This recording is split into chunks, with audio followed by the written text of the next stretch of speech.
지난주 국정감사에서 삼척 포스파워와 지역 관광개발 사업자 간 약정이 특혜라는 주장이 제기돼 논란이 일고 있는데요. 발단은 해당 사업자가 발전소 사업으로 피해를 입게 되는 권리자인지의 판단 문제입니다. 삼척시는 그렇게 본 반면 이철규 의원은 아니라는 의견을 고수하고 있고, 포스파워는 법적 다툼의 여지는 있었지만 시간이 없어 권리자로 대했다는 입장입니다. 당시 상황을 홍서표 기자가 취재해 정리했습니다.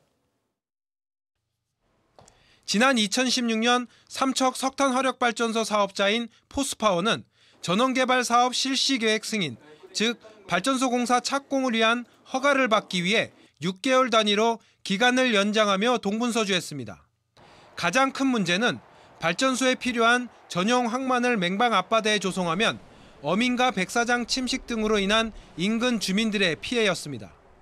착공 허가를 받으려면 공유수면 점사용 허가도 함께 받아야 하는데 관리청인 삼척시가 난색을 표했습니다.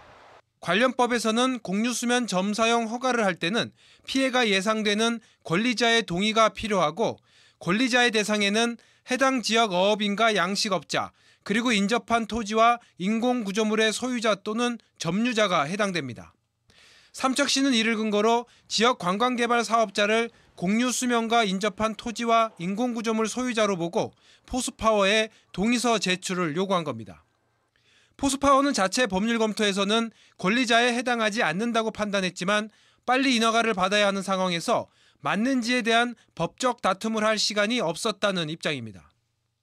인허가 기간이 안 정해 있으면 우리도 그래서 이렇게 법으로 한번 질의해보고 한번 붙어볼 만한데, 이게 우리 그때 6개월 단위로 계속 끊겨 있었거든요. 6개월 안 받으면 이 사업은 취소.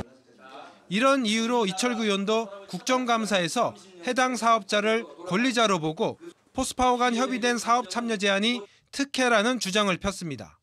삼척시는 매우 조심스러운 입장입니다. 현재 관련 업무 담당자들은 삼척시가 당시 어떤 근거로 권리자로 판단했는지에 대한 자료가 남아있는 게 없고 관련 문서도 전혀 없다는 입장입니다. 그 당시에 판단이란 건 그 당시에 문서가 있다 그러면 그게 판단이 되는데 그 당시에 행정회의가 없었단 말이에요. 그러니까 그 당시에 판단이라고 합니다. 지난 5월 포스파워가 뒤늦게 삼척시에 권리자 여부를 확인해달라는 요청에 시는 침해를 받는다면 권리자로 볼 수도 있지 않느냐는 원론적 답변을 한 것으로 전해졌습니다. 당시 업무 담당자는 정확히 기억나지 않는다면서 동네 주민과 건물을 가진 사업자의 동의를 받아야 해서 그렇게 판단한 것 같다고 전했습니다. 한편 해당 관광개발 사업자는 항구가 생겨 피해가 예상되는 맹방해변 3.8km의 절반 이상을 접하는 부지를 점유했는데 권리자가 아니라는 주장은 이해할 수 없다며 반발했습니다. 지원뉴스 홍서표입니다.